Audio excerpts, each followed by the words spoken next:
Welcome back to another technical deep dive here in the debug zone. Today we're tackling a big question and breaking it down with us from other users.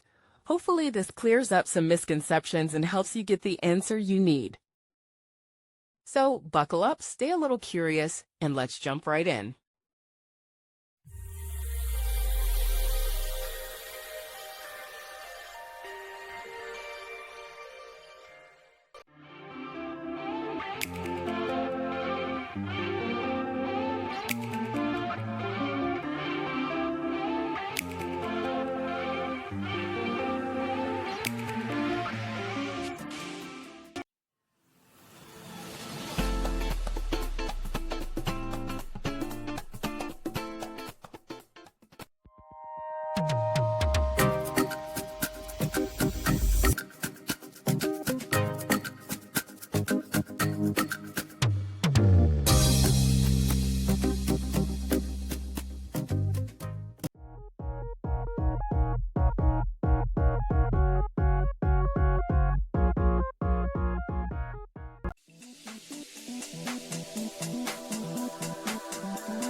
And that's a wrap.